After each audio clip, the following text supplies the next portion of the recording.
सुनेर सखी सुत जाला दूर हट के पड़ल रहे असही जवानी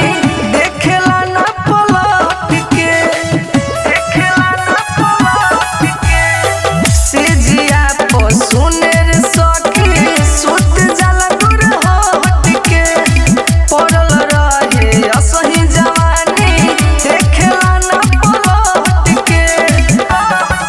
नहीं झारदा लहंगा के झोल सखी रे बकलोल मारदा नहीं बुझला जवानिया के मोल सखी रे बकलोल मारदा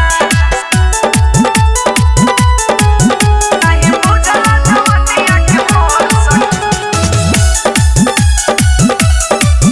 बकलोल मारदा राइटर मनीष मिसाइल मिलल कैसन मरद ई मरन नहीं बुझे दरदिया बाटे बड़ी निदरद राइटर मनीष मिसाइल मिलल कैसन मरद ई मरन नहीं बुझे दरदिया बाटे बड़ी निदरद आ दोसर खोजलन सिजैया के छोड़ सखी रे बकलोल